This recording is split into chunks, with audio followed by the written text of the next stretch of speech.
മംഗല്യം തന്തുനാനെ അവസാന ഭാഗം. രചന നുസ്രത്ത് ബാനു. അവതരണം ഷാഹുൽ മലയിൽ. എഡിറ്റിംഗ് ഷെരീജ് പൂനൂർ. ശങ്കരൻകുട്ടി, നവു സരസിന്റെ അടുത്തേക്കൊന്ന് പോയി വരാം.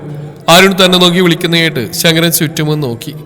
എന്റെ ചേട്ടാ ഒന്ന് പതുക്കെ. ഒരു ശങ്കരൻകുട്ടി പെമ്പിള്ളയുടെ മുമ്പിൽ എന്റെ ഇമേജ് കളയില്ലേ ഏട്ടാ.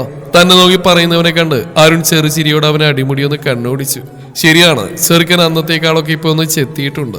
ഇപ്പൊ കോളേജിലൊക്കെ പോയി ആകെ അടിമുടി മാറ്റം വന്നിട്ടുണ്ട്. ഹെയർ സ്റ്റൈല്, ഡ്രസ്സിന്. മോനെ ശങ്കരൻകുട്ടി. പെട്ടെന്ന് പുറകിൽ ഉറക്കെയുള്ള ദുർഗയുടെ വിളി കേട്ടതും മുഖം ചുളിച്ച് ശങ്കരൻ കണ്ണുകൾ ഇറുക്കി അടച്ചു. ശേഷം ദുർഗയെ ഒന്ന് തുറിച്ചു നോക്കി. ശങ്കരൻകുട്ടി, ഇവനെ ഒന്ന് പിടിച്ചേ. അവൻ എന്റെ കാതിലും കഴുത്തിലും പിടിച്ചു വലിച്ച് എന്റെ മാലയൊന്ന് കുടുങ്ങിപ്പോയി. പറഞ്ഞുകൊണ്ട് ആർവി അവന്റെ കയ്യിലേക്ക് കൊടുത്തു. എന്റെ പൊന്നമ്മേ, എത്ര തവണ ഞാൻ പറഞ്ഞിട്ടുണ്ട് എന്നെ ഇങ്ങനെ ഉറക്കെ ശങ്കരൻകുട്ടി ശങ്കരൻകുട്ടി എന്ന് വിളിക്കരുതെന്ന്. അമ്മയ്ക്ക് വേറെ വല്ല പേരും കിട്ടിയില്ലേ? ശങ്കരൻകുട്ടിയായി നിന്നെ ശങ്കരൻകുട്ടി എന്നല്ല പിന്നെ ഷാറൂഖ് ഖാനെന്ന് വിളിക്കാൻ പറ്റോടാ? ഇങ്ങത്താ പറഞ്ഞുകൊണ്ട് മാല നേരാക്കി കുഞ്ഞിനെ എടുത്തുകൊണ്ട് പോയി ദുർഗ. പുറകിൽ അരുണിന്റെ ചിരി കേട്ട് ഒരു ചമ്മലോടെ മുഖം താഴ്ത്തി ശങ്കരൻ. അരുണെ, അവനെ കളിയാക്കിയതാടാ, നീ വാ. വിളിക്കുന്നവർ എന്ത് വേണേലും വിളിക്കട്ടെ, പക്ഷെ നിന്നെ കാണാൻ ചുള്ളനാടാ.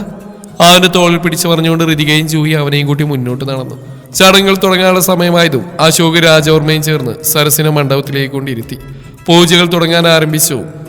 എന്നാൽ ഈ പെൺകുട്ടിയെ കൊണ്ടുവന്നോളൂ, മുഹൂർത്തത്തിന് സമയമായി. പൂജാരി പറയുന്നേകൾക്ക് നിധിയും നളിനിയും ദുർഗയും എല്ലാവരും ചേർന്ന് അകത്തുനിന്ന് നീലുവിനെ മണ്ഡപത്തിലേക്ക് കൊണ്ടുവന്നു.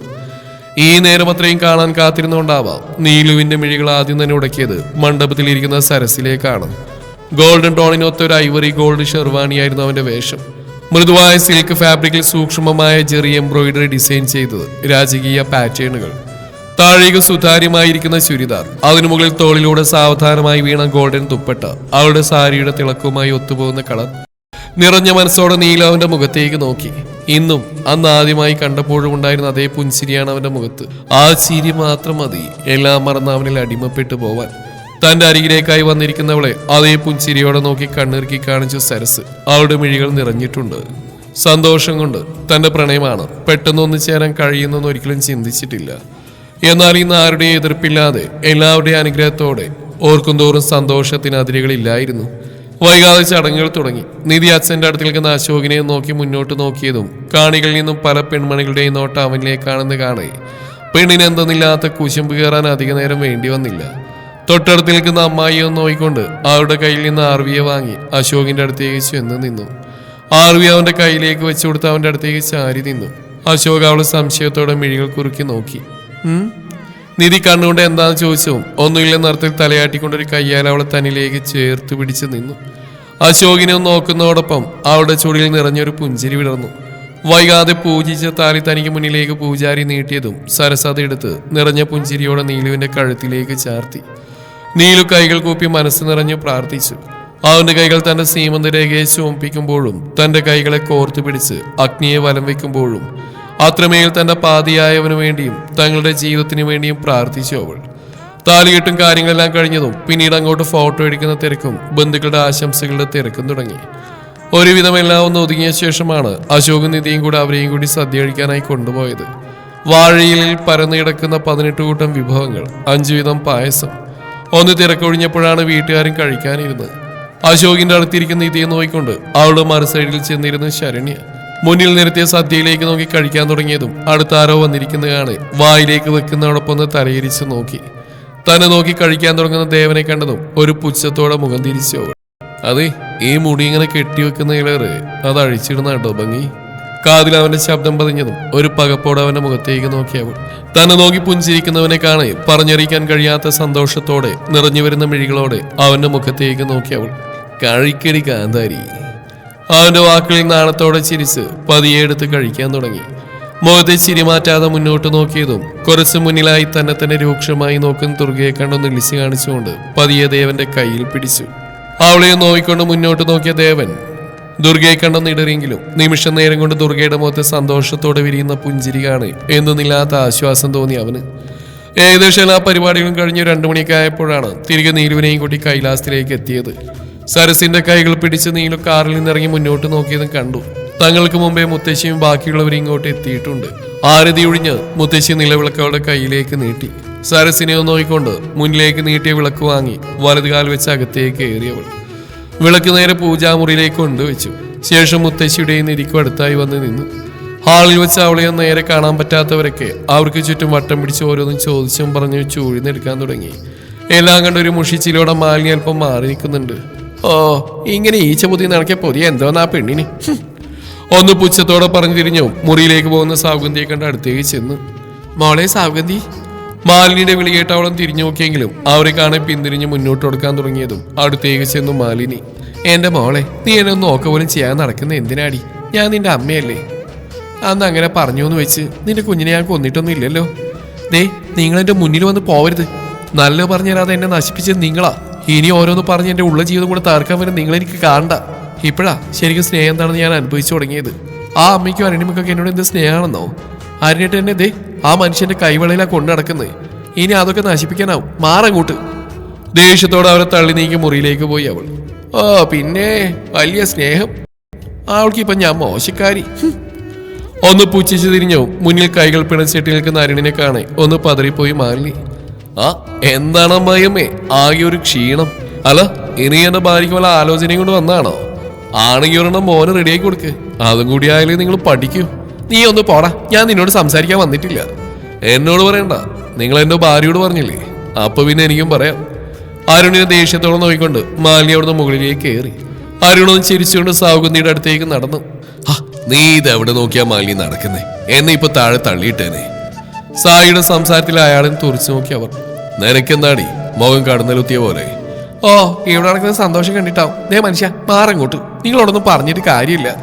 എന്റെ മോ നിങ്ങളുടെ കുടുംബത്തിനൊരു ബാധ്യത 5 കോടി തീർക്കാൻ വേണ്ടി വാങ്ങി. അപ്പൊ തുടങ്ങിയതാ നിങ്ങൾ എന്റെ തലയിൽ കയറാൻ. ആ, അത് നീ പറഞ്ഞ ശരിയാ.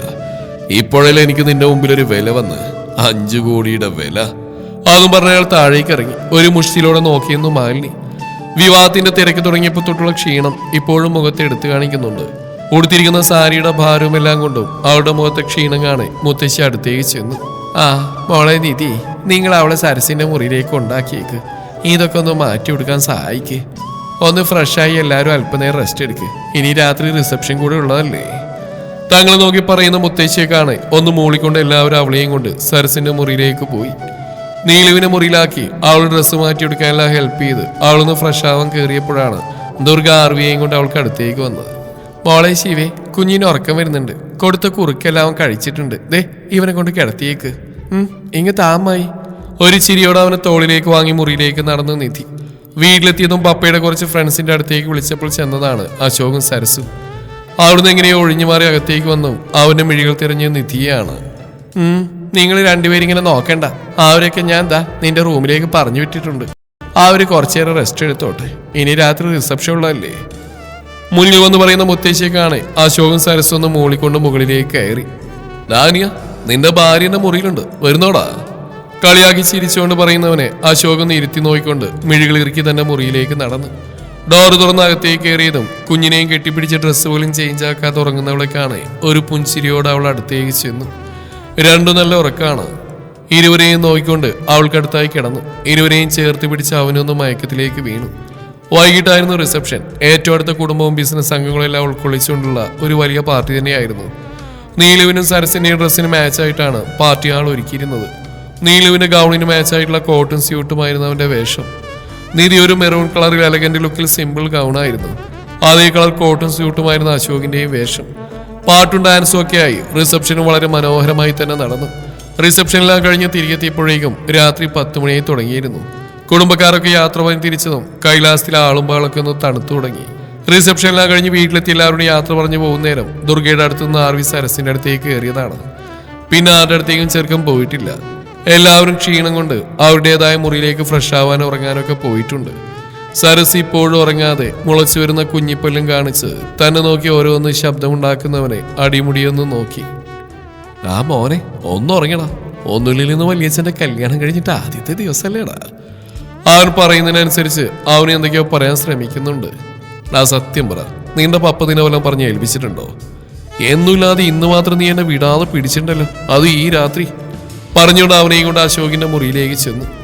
അവിടെ ആരെയും കാണുന്നുണ്ടായിരുന്നില്ല. വാഷ്റൂമിൽ നിന്ന് ശബ്ദം കേട്ടതും സരസ് അവനെയും കൊണ്ട് പുറത്തേക്ക് ഇറങ്ങി. നിന്റെ അമ്മ കുളിക്കണം, അത് കഴിഞ്ഞ് അമ്മയുടെ അടുത്ത് പോയി പാലുടിച്ച് ചാച്ചി ഉറങ്ങിക്കോ കേട്ടോ. പറയുന്നതോടൊപ്പം അവനെ കളിപ്പിച്ചുകൊണ്ട് മുന്നോട്ട് നടന്നു സ്റ്റെയർ കയറി വരുന്ന അശോകിനെ കാണാൻ. ആഹാ, മോന്റെ പപ്പ ഒന്നല്ലോ. പറഞ്ഞുകൊണ്ട് അവന് മുമ്പിലേക്ക് നടന്നു. ഡാ നീ ഇത് എവിടെയായിരുന്നു? ഞാനത് റൂം പോയപ്പോൾ ആരെയും കണ്ടില്ല. നിധി വാഷ്റൂമിലാണെന്ന് തോന്നുന്നു. ദൈവനെ പിടിക്ക് പറഞ്ഞുകൊണ്ട് ആർവി അവന് മുന്നിലേക്ക് നീട്ടിയതും ആർവി അശോകിനെ നോക്കി സരസിന്റെ തോളിലേക്ക് തന്നെ ചാഞ്ഞു. ഡാ മോനെ, നിന്റെ പപ്പയല്ലേടാ ഇത്, ചെല്ലടാ മോനെ. അശോക് കൈ നീട്ടിയതും അവന് നോക്കാൻ സരസിന്റെ തോളിൽ മുഖം തിരിച്ച് കിടക്കുന്നവനെ കാണെ സരസിന്റെ നിൽപ്പ് കണ്ട അശോകിന്റെ ചൊടിയിൽ ഒരു കള്ളച്ചിരി വീണു. തൽക്കാലം നീ അവനെ കൂടെ കൂട്ടിക്കോ, എന്റെ ഭാര്യ കുളിക്കല്ലേ, ഞാനൊന്ന് കുളിച്ചേച്ചും വരാം. ഡാ മേരി ജാൻ, ഇന്നെന്റെ ഫസ്റ്റ് നൈറ്റ് ആണെടാ. ആ ഫസ്റ്റ് നൈറ്റ്, അതിന് നീ കന്യാനല്ലേ, അപ്പൊ കുഴപ്പമൊന്നുമില്ല. അതല്ലടാ, ഞങ്ങൾക്ക് ഒരുപാട് കാലത്തെ കഥ പറയാനുണ്ട്. കഥയല്ലേ, അത് ഇവൻ കേട്ടാലും കുഴപ്പമൊന്നുമില്ല, ഞാൻ പോയി ഒന്ന് കുളിക്കട്ടെ. ഒരു കള്ളച്ചിരിയോടെ പ്രത്യേക ഇനത്തിൽ പറഞ്ഞ് അശോക് നടന്നു നീങ്ങിയതും സരസ് വാ പൊളിച്ച് അവനെ നോക്കി നിന്നു. ഡാ നിന്റെ ഫസ്റ്റ് നൈറ്റ് ഒന്നും ഞാനിവിടെ ഇല്ലാതെ പോയി ഷോ സ്വയം പറഞ്ഞുകൊണ്ട് തോളിൽ വിളിച്ചുകൊണ്ട് നിൽക്കുന്ന ആർവിയെ നോക്കി. മോനെ ആർവിക്കുട്ടാ, ഈ കഥ എന്റെ മോൻ കേൾക്കാനായിട്ടില്ല. നിനക്ക് പറ്റിയ കഥ പറയാൻ ഇവിടെ എന്നേക്കാൾ പറ്റിയ വേറൊരാളുണ്ട്. ആരാ നിനക്കറിയോ? നമ്മുടെ grandma. She's the best story teller. പറഞ്ഞുകൊണ്ട് അവനെയും കൊണ്ട് മുത്തശ്ശിയുടെ മുറിയിലേക്ക് നടന്നു. ആർവി ഒരുവിധം മുത്തശ്ശിയുടെ അടുത്താക്കി സരസ് തിരികെ മുറിയിലെത്തിയതും അവിടെ നീലുണ്ടായിരുന്നില്ല. ഒന്ന് ചുറ്റും നോക്കിക്കൊണ്ട് അവൻ ഫ്രഷ് ആവാനായി വാഷ്റൂമിലേക്ക് കയറി. പുറത്തേക്ക് ഇറങ്ങി ഒരു ട്രാക്ക് പാനും ടീഷർട്ടും ഇട്ട് മുടി ചീക്കൊണ്ടിരിക്കുമ്പോഴാണ് ഡോർ തുറക്കുന്ന ശബ്ദം കേട്ടത്. സാരി എടുത്ത് കയ്യിൽ പാൽ ഗ്ലാസും പിടിച്ച് വരുന്നവളൊക്കെയാണ് അവന്റെ ചൊടിയിൽ ഒരു കള്ളച്ചിരി മുട്ടിട്ടു. അതെ എവിടെ? അപ്പൊ ഗുഡ് നൈറ്റ്. ഒരു ചിരിയോടെ ഡോറിൽ നിന്ന് പറയുന്ന നിധിയെ നോക്കി സരസ് പുഞ്ചിരിയോടെ കണ്ണിറുക്കി കാണിച്ചു. അവള് പോയതും ഡോറിൽ നോക്കി നീലുവിന്റെ അടുത്തേക്ക് ചെന്നു. എന്താണ് എന്റെ ഭാര്യയുടെ മൊത്തൊരു നാടൊക്കെ? നീല അവന്റെ നെഞ്ചിലേക്ക് ചാഞ്ഞു. ഒരു നിമിഷം അവിടെ ഇരുമിഴികൾ നിറഞ്ഞൊഴുകുന്നുണ്ടായിരുന്നു. ചേ കരയുന്നു എന്തിനാണ്? കഴിഞ്ഞില്ലേ, ഇപ്പൊ നമ്മൾ ആഗ്രഹിച്ച ജീവിതം. പിന്നെ എന്റെ അശോക്, അവന്റെ നിധി, എല്ലാം സന്തോഷത്തോടെ വന്നു ചേർന്നില്ലേ? പിന്നെന്താടി? ഇപ്പോഴെനിക്ക് വിശ്വസിക്കാൻ കഴിയുന്നില്ല. അത്രയ്ക്ക് വേണ്ട. ഇനി കഴിഞ്ഞു പറഞ്ഞ് വിഷമിക്കാനല്ല, ഇത് നമ്മുടെ മുമ്പിൽ ദൈവം അനുഗ്രഹിച്ച് നൽകിയ ജീവിതം. അതുമാത്രം ഓർത്താൽ മതി. പറഞ്ഞുകൊണ്ട് അവളെ തന്നെ നെഞ്ചിലേക്ക് ചേർത്ത് പിടിച്ചു. അവളുടെ മുഖം തന്നെ കൈക്കുമ്പിൽ പൊതിഞ്ഞു പിടിച്ച് അവളുടെ മിഴികളിലേക്ക് ഉറ്റുനോക്കിയതും ഡോർ മുട്ടുന്ന ശബ്ദം കേട്ട് നീലൊരു പിടച്ചിലോട് അവനിൽ നിന്ന് അകന്നു മാറി. സരസ് ഡോറിലേക്ക് നോക്കി. എന്റെ ഈശ്വര, ആർവ്യങ്ങാനും? ഏയ് നോ ചാൻസ്. ചിന്തിച്ചുകൊണ്ട് ചെന്ന് ഡോർ തുറന്നു. മുന്നിൽ നിൽക്കുന്ന അശോകിനെ കാണെ ഒന്ന് നിശ്വസിച്ചുകൊണ്ട് ഇളിച്ചു കാണിച്ചു. ആരിത് അനിയ, നിന്റെ കുളിയൊക്കെ കഴിഞ്ഞോ? അതൊക്കെ കഴിഞ്ഞു. എവിടെ അവൻ? അവൻ കഥ കേൾക്കാൻ പോയി. ഇളിച്ചുകൊണ്ട് പറയുന്ന സരസിന്റെ മറുപടിയിൽ നെറ്റി വിളിച്ച് നോക്കി അശോക്. ആടാ നീയല്ലേ പറഞ്ഞ അവന് കഥ കേൾക്കുന്ന കുഴപ്പമില്ല. അപ്പൊ അവന് പറ്റിയ കഥ കേട്ട് ഉറങ്ങി കാണും, ചിലപ്പോ ഗ്രാൻഡ്മയുടെ കൂടെ. അനിയൻ ചെന്ന് കിടന്ന് രണ്ടാഴ്ചത്തെ ക്ഷീണമൊക്കെ മാറ്റിക്കോ, അവൻ ഗ്രാൻഡ്മയുടെ കൂടെ കിടന്നോളും. അവന്റെ സംസാരം കേട്ടൊരു കള്ളച്ചിരിയോടെ തിരികെ നടക്കാൻ ഒരുങ്ങിയതും പിന്തിരിഞ്ഞ സരസിനെ വീണ്ടും നോക്കി. അപ്പൊ okay bro, good night and sweet dreams. അതും പറഞ്ഞ് ഒരു ചിരിയോടെ നടന്നു പോകുന്ന അശോകിനെ ചെറു ചിരിയോടെ നോക്കിക്കൊണ്ട് അവൻ ഡോറടച്ചു. ദിവസങ്ങൾ ഓരോന്ന് കഴിഞ്ഞു പോകാൻ തുടങ്ങി. കൈലാസത്തിൽ ആർവിയുടെ കുറുമ്പും ഒച്ചയും ബഹളവും സ്ഥാനം പിടിക്കുന്നതോടൊപ്പം ഒരു ഭാഗത്ത് അശോകിന്റെയും ഒരു ഭാഗത്ത് സരസിന്റെയും നീലുവിന്റെയും പ്രണയവും പൂത്തിളഞ്ഞു. നീലുവിന്റെ മുറിയിൽ ഉറങ്ങിപ്പോയ ആർവി എടുത്തുകൊണ്ട് മുറിയിലേക്ക് കയറിയ നിധി എങ്ങോട്ടോ പോകാനുള്ള ഒരുക്കത്തോ ഡ്രസ്സെല്ലാം ഒരുക്കി വെക്കുന്ന അശോകിനെ കാണെ സംശയത്തോടെ നോക്കി. കൂടുതൽ തന്റെ ഡ്രസ്സ് എടുത്ത് വെക്കുന്നുണ്ട്. അശോക്, ഇതെങ്ങോട്ടാ അശോക്? നമ്മളൊരു സ്ഥലം വരെ പോവാ. എങ്ങോട്ട്? അതൊക്കെയുണ്ട്, പറയാം. തൽക്കാലം നമ്മുടെ കൂടെ ഇവനെ കൊണ്ടുപോകുന്നില്ല. അശോക് പറയുന്നയാൾക്ക് ഒരു പകപ്പോടെ നോക്കി നിധി. ഇവനില്ലാതെ അശോക്? ഇവന് തൽക്കാലം ഇവിടെ നോക്കാൻ ആളുണ്ടല്ലോ. അതും പറഞ്ഞ അശോക് സാധനങ്ങളെല്ലാം എടുത്തു വെച്ചു. അത്യാവശ്യമൊക്കെ ഞാൻ എടുത്തിട്ടുണ്ട്, ഇനി എന്തെങ്കിലും ഉണ്ടെങ്കിൽ എടുത്തേക്ക്. ഇവിടുന്ന് ലഞ്ച് കഴിച്ചിറങ്ങും. അതും പറഞ്ഞ് അശോക് പുറത്തേക്ക് ഇറങ്ങി. മോനെ കൊണ്ടുപോകുന്നില്ലെന്നോർത്ത് വിഷമം തോന്നിയെങ്കിലും എന്തെങ്കിലും കാരണമില്ലാതെ അശോക് അങ്ങനെ പറയില്ലെന്ന് അവൾക്ക് അറിയാമായിരുന്നു. അതുകൊണ്ട് തന്നെ കൂടുതലൊന്നും ചോദിക്കാൻ നിന്നില്ല അവൾ. എല്ലാവർക്കൊപ്പം ഫുഡൊക്കെ കഴിച്ച് ഏകദേശം ഉച്ച കഴിഞ്ഞപ്പോഴാണ് പുറപ്പെടാൻ ഒരുങ്ങിയത്. ബാഗെല്ലാം എടുത്ത് കാറിൽ വെച്ച് അശോക് നിധി എല്ലാവർക്കും അടുത്തേക്ക് ചെന്നു. ആർവിയെ നോക്കി മങ്ങിയ മുഖത്തോടെ നിൽക്കുന്ന നിധിയെ കാണെ മുത്തശ്ശി നീലോളുടെ അടുത്തേക്ക് ചെന്നു. എന്റെ മോൾ എന്തിനാ വിഷമിക്കുന്നേ? ഇവനെതേ ഞങ്ങൾ പൊന്നുപോലെ നോക്കും. അല്ലേലും അവന്റെ നിന്നെക്കാൾ എന്റെ കൂടെ തന്നെയാ. പിന്നെ എന്താ മോളെ? അതേ നിധി, നിങ്ങൾ സന്തോഷമായിട്ട് പോയിട്ട് വാ. ഇവന്റെ കാര്യം നിങ്ങൾ വിഷമിക്കണ്ട. ഇവനെ ഞങ്ങൾ നോക്കിക്കോളാം. നീലൊരു പുഞ്ചിരിയോടെ പറഞ്ഞു. അവനെ എടുത്ത് അവന്റെ മുഖമൊന്നാകെ മുത്തം നൽകി. എന്നാ നീ വൈകണ്ട, ഫ്ലൈറ്റ് മിസ്സാവും, നിങ്ങൾ ചെല്ല്. സരസ അതും പറഞ്ഞ് ആർവിയെ കയ്യിലേക്ക് വാങ്ങി. അശോക് കുഞ്ഞിനെ ഒന്ന് അടക്കി പിടിച്ചൊരു മുത്തം നൽകിക്കൊണ്ട് ഒരിക്കൽ കൂടെ എല്ലാവരോടും യാത്ര പറഞ്ഞ് നിധിയെയും കൊണ്ട് കാറിലേക്ക് കയറി. അശോക്, നമ്മൾ എങ്ങോട്ടാ പോകുന്നത് ശരിക്ക്? സത്യം പറ അശോക്, അവർക്കെല്ലാം അറിയാം, എനിക്ക് മാത്രം അറിയാത്തെ. പറഞ്ഞുകൊണ്ട് ചിനുങ്ങുന്ന ഒരു ചിരിയോട് അശോക് തന്നെ നെഞ്ചിലേക്ക് ചേർത്ത് പിടിച്ചു. We are going to Switzerland. Ashok പറയുന്നയാൾക്ക് നിധി കണ്ണുമിഴിച്ച് നോക്കി അവനെ. എന്താ സ്വിറ്റ്സർലൻഡിലേക്കോ? യെസ്, ചില കാരണങ്ങൾ കൊണ്ട് നമുക്ക് നഷ്ടമായ നമ്മുടെ പ്രണയത്തിന്റെ നല്ല നിമിഷങ്ങൾ നമ്മൾ മാത്രമായി. നിന്നെ കണ്ടെത്തി നിന്നെ എന്റെ കൂടെ കൂട്ടുമ്പോൾ ഈ ലോകം മുഴുവൻ നിന്നെ കൊണ്ട് നടക്കണമെന്ന് ഒരുപാട് സ്വപ്നങ്ങളായിരുന്നു നിധി. ഒട്ടും പ്രതീക്ഷിക്കാതെ നടന്ന കാര്യങ്ങളും ഒട്ടും പ്രതീക്ഷിക്കാതെ അവനും നമ്മളിലേക്ക് വന്നതും. സോ നമ്മൾ നഷ്ടമാക്കിയ ഒരു ഹണിമൂൺ ട്രിപ്പായി കണ്ടോ. 1 വീക്ക് കഴിഞ്ഞ് നമ്മൾ ഇനി തിരികെ വരൂ. ഈ ഒരാഴ്ച നമ്മൾ ഭൂമിയിലെ സ്വർഗ്ഗം എന്ന് വിശേഷിപ്പിക്കുന്ന സ്വിറ്റ്സർലാൻഡിലാണ്. എന്നാ പിന്നെ നീലുവിനെയും സരസിനെയും കൂടെ കൂട്ടായിരുന്നില്ല അശോക്? അവർക്ക് അവരുടേതായ പ്രൈവസി വേണ്ടെന്ന് കരുതിയ അവർ നാളെ പോകും പാരീസിലേക്ക്. ഞാനെല്ലാം ഏർപ്പാടാക്കി പപ്പയെ ഏൽപ്പിച്ചിട്ടുണ്ട്. അവർക്കൊരു സർപ്രൈസ്. അശോക് പറയുന്ന കേൾക്ക് നിധി ഒന്ന് പുഞ്ചിരിച്ച് അവനെ നെഞ്ചിലേക്ക് ചാഞ്ഞു. എന്തോ ഓർത്തതും അശോക് അപ്പ ആർവി? അവന് നോക്കാൻ ഏറ്റവും ബെസ്റ്റ് കൈകളിൽ തന്നെയാണ് നിധി നമ്മൾ ഏൽപ്പിച്ച്. ഗ്രാൻഡ്മ പിന്നെ പപ്പയുണ്ടല്ലോ. ഒരു പുഞ്ചിരിയോടെ പറയുന്നവനെ കാണെ നിധി അവന്റെ കൈകളെ ചുറ്റിപ്പിടിച്ചു. വൈകാതെ എയർപോർട്ടിലെത്തി പ്രൊസീജിയേഴ്സ് എല്ലാം കഴിഞ്ഞ് ഇരുവരും അകത്തേക്ക് കയറി. അവിടെ എത്തി 1 മണിക്കൂറിന് ശേഷം ഫ്ലൈറ്റ് കയറി. അവിടുന്ന് നേരെ ഡൽഹിയിലേക്കാണ്. അവിടുന്നാണ് സ്വിറ്റ്സർലൻഡിലേക്കുള്ള ഫ്ലൈറ്റ്. മണിക്കൂറുകൾ നീണ്ട യാത്രയ്ക്ക് ശേഷം വിമാനത്തിന്റെ ജനൽക്കപ്പുറം വെളുത്ത മേഘങ്ങൾക്കിടയിലെ മഞ്ഞു പൊത്തിയ മലനിരകൾ ആദ്യമായി കാണപ്പെട്ട നിമിഷം ഒരു കൗതുകത്തോടെ നോക്കി നിധി. വെൽക്കം ടു സ്വിറ്റ്സർലൻഡ് എന്ന പ്രഖ്യാപനം കേൾക്കുമ്പോൾ നിധി മൃദുവായ അശോകിന്റെ കൈകളെ പിടിച്ചു. അശോക് അവരുടെ കൈകൾ കോർത്തു പിടിച്ചു. ഫ്ലൈറ്റ് ഇറങ്ങി പുറത്തേക്ക് വന്നപ്പോഴേക്കും തണുത്ത കാറ്റ് അവരെ ചുറ്റി പിടിക്കുന്നുണ്ടായിരുന്നു. അശോക് ഫോൺ എടുത്താദ്യം ഗ്രാൻഡ്മയെ വിളിച്ചു. എത്തിയ വിവരം പറഞ്ഞ ശേഷം സരസിനെയും രാജവർമ്മയെയും വിളിച്ച് സംസാരിച്ചു. അപ്പോഴേക്കും അവർക്ക് പോകാനുള്ള കാർ അങ്ങോട്ട് എത്തിയിരുന്നു. എല്ലാം നേരത്തെ ബുക്ക് ചെയ്ത് ഏർപ്പാടാക്കിയതാണ്. അതുകൊണ്ട് കൂടുതൽ ബുദ്ധിമുട്ടൊന്നും ഇല്ലാതെ താമസിക്കാനുള്ള ഹോട്ടലിലേക്ക് പുറപ്പെട്ടു. നിലത്ത് ചിന്നിച്ചിതറി കിടക്കുന്ന ഫ്ലവറേസിലേക്ക് നോക്കി കുഞ്ഞിച്ചുണ്ടും കൂർപ്പിച്ച് തുറിച്ചു നോക്കുന്നവനെ തലക്ക് കൈ കൊടുത്ത് നോക്കി നിന്നു അരുന്ധതി.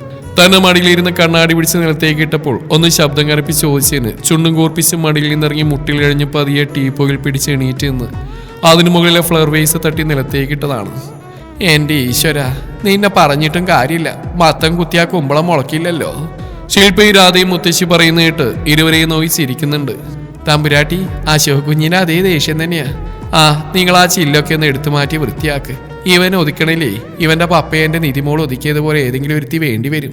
അല്ലേ ജൂനിയർ ആർവിൻ വീരജ് ഗുപ്ത? ഒരു ചിരിയോടെ മുത്തശ്ശി പറഞ്ഞു നിർത്തിയതും ഫോൺ റിങ് ചെയ്ത് ഒരുമിച്ചായിരുന്നു. ഡിസ്പ്ലേയിൽ അശോകിന്റെ നമ്പർ കാണെ ഒരു ചിരിയോടെ ഫോൺ എടുത്തു. മുത്തശ്ശി? മറുതലക്കൽ നിധിയുടെ ശബ്ദം കേട്ടതും മോളെ നിധി, യാത്രയൊക്കെ സുഖമായിരുന്നോ? അതേ മുത്തശ്ശി, ഇപ്പത്തെ ഇവിടെ റൂമിലെത്തിയൊന്ന് ഫ്രഷ് ആയതേ ഉള്ളൂ. ആർവിയുടെ മുത്തശ്ശി? ദേ ഇവിടെയുണ്ട്. മുത്തശ്ശിക്ക് ബുദ്ധിമുട്ടായോ? എൻ്റെ കുട്ടി, എനിക്ക് എന്ത് ബുദ്ധിമുട്ട്, സന്തോഷമേ ഉള്ളൂ. പേരക്കുഞ്ഞിനെയും അവൻ്റെ കുഞ്ഞിനെയും നോക്കാൻ കിട്ടുന്ന ഒരു ഭാഗ്യ. നിങ്ങൾ സന്തോഷമായിട്ടിരിക്കുക. സരസും നീലുമോളും ഇവിടുന്ന് ഇറങ്ങിയിട്ടുണ്ട് രാവിലെ. നിങ്ങളെ വിളിച്ചിരുന്നോ? മുത്തശ്ശി, ഞങ്ങളിപ്പോൾ കുറച്ചും മുമ്പ് വിളിച്ചിരുന്നു. ഫ്ലൈറ്റിന് വെയിറ്റ് ചെയ്തുകൊണ്ടിരിക്കാന്ന് പറഞ്ഞു. പിന്നെ മുത്തശ്ശി, അവനെന്തെങ്കിലും വികൃതിയൊന്നും കാണിച്ച് ബുദ്ധിമുട്ടിച്ചോ? ഇല്ല മോളെ, ദേ ഇപ്പം എൻ്റെ മുന്നിൽ നിൽക്കുന്നുണ്ട് ചിരിച്ചോണ്ട്. ഇനി എന്തേലും കാണിച്ചാൽ തന്നെ എൻ്റെ കുഞ്ഞല്ലേ അവൻ. നിങ്ങൾ സന്തോഷമായിട്ടിരിക്കുക. എന്നാ ശരി മുത്തശ്ശി, ഞാൻ വിളിക്കാം. ശരി എന്നാ. മുത്തശ്ശി ഫോൺ ഓഫ് ചെയ്ത് മുന്നിൽ നിൽക്കുന്നവരൊന്ന് ഇരുത്തി നോക്കി. ഇങ്ങോട്ട് വാടാ. അരുന്ധതി വിളിച്ചെങ്കിലും വീണ്ടും അവരെ നോക്കി മുഖം തിരിച്ച് കൈരണ്ടും പിണച്ചിട്ട് നിൽക്കുന്നു. അവൻ ബാലൻസ് ഇട്ട് ആ നിലത്തേക്ക് മുട്ടുകുത്തി. നിമിഷ നേരം കൊണ്ട് മുഖത്തെ ഭാവം മാറി ചുണ്ടു വിളത്തി കരയാൻ തുടങ്ങിയതും അരുന്ധതി അവനെടുത്ത് മടിയിലേക്ക് വെച്ചു. അപ്പോഴേക്ക് അവൻ കള്ളക്കരച്ചിൽ മാറ്റി ചിരിക്കാൻ തുടങ്ങിയിരുന്നു. മുത്തശ്ശി ഫോൺ വെച്ചതും നിധി തുറന്നു കിടക്കുന്ന ബാൽക്കണിയിലേക്ക് ചെന്ന് മുന്നോട്ട് നോക്കി. മുന്നിൽ പരന്നു കിടന്ന കാഴ്ച ഒരു സ്വപ്നത്തിലേതുപോലെ ആയിരുന്നു. ദൂരത്ത് മഞ്ഞുപൊത്തിയ ആൽപ്സ് മലനിരകൾ വെള്ള ഉടുപ്പണിഞ്ഞ രാജാക്കന്മാരെ പോലെ നിൽക്കുന്നുണ്ട്. ആ വെളുത്ത ശിഖരങ്ങൾക്കിടയിലൂടെ മൃദുവായി സഞ്ചരിക്കുന്ന മേഘങ്ങൾ അവയെ സ്നേഹത്തോടെ മൂടി ചുംബിക്കുന്ന പോലെ. താഴെ തെളിഞ്ഞു നിൽക്കുന്ന നീലത്തടാകം, അതിന്റെ വെള്ളമത്രയും ആകാശത്തിന്റെ നീലനിറം തന്നെ അതിൽ അലിഞ്ഞു ചേർന്ന പോലെ. തടാക തീരത്തെ ചെറു മരക്കൂട്ടങ്ങൾ, നിറഞ്ഞ പച്ചപ്പുള്ള മൈതാനങ്ങൾ, ഇടയ്ക്കിടെ ചുവന്ന മേൽക്കൂരയുള്ള ചെറുവീടുകൾ. തണുത്ത കാറ്റ് അവളുടെ മുടിയിഴകളെ തഴുകിക്കടന്നു. അവൾ കണ്ണുകളെ നടച്ചു. ആ നിമിഷം കഴുത്തിൽ അനുഭവപ്പെടുന്ന അവന്റെ ചുടുനിശ്വാസത്തിൽ അവനിലേക്ക് ഒന്നുകൂടെ ചേർന്ന് നിന്നു. അശോക്, എന്ത് രസാ അശോക് ഇവിടേക്ക്? യെസ് നിധി, ഇത് ഇത്രയും മനോഹരം തന്നെയാ. പക്ഷെ അതിനൊന്നുകൂടെ ഭംഗി കൂടുന്ന ചേർന്ന് നിൽക്കുകയാണ്. ദേ ഇതുപോലെ നീയും കൂടെയുള്ളതുകൊണ്ടാ. നീ ഉള്ളതുകൊണ്ട് മാത്രമാണ് Nidhi. This is becoming heaven to me. അവന്റെ വാക്കുകളിൽ നിധിയുടെ അവിടെ കണ്ണുകളിൽ മൃദുവായ തിളക്കം തെളിഞ്ഞു. അവളൊന്നും പറയാതെ അവന്റെ കൈകൾ കൂടുതൽ ചേർത്ത് പിടിച്ചു. മുന്നിലെ മഞ്ഞുമലകളും നീലത്തടാകവും പിന്നിൽ അവർ പങ്കുവെച്ച ഓർമ്മകളും. അതെ അശോക്, എവിടെയും സ്വർഗമാവുന്ന അത്രമേലൊരാളുടെ ഹൃദയത്തിൽ സ്ഥാനം പിടിച്ച് അവർ നമ്മുടെ കൂടെ ഉണ്ടാകുമ്പോഴാ. This is true love, true love that never dies. അല്ലേ അശോക്? ഒന്ന് മൂളിക്കൊണ്ട് അശോക് അവളുടെ കഴുത്തിലേക്ക് മുഖം പൂഴ്ത്തി അവളെ തന്നിലേക്ക് ഒന്നുകൂടെ ചേർത്ത് പിടിച്ചു. ഈ കഥ ഇവിടെ അവസാനിക്കുന്നു. മറ്റന്നാൾ മുതൽ ആമിന എന്ന റൈറ്ററുടെ തൂലിയിൽ വിരിയുന്ന അതിമനോഹരമായ ഒരു പ്രണയകാവ്യം എന്റേത് മാത്രം ആരംഭിക്കുന്നു. നിങ്ങളുടെ അഭിപ്രായങ്ങൾ കമന്റുകളായി രേഖപ്പെടുത്തുക. താങ്ക്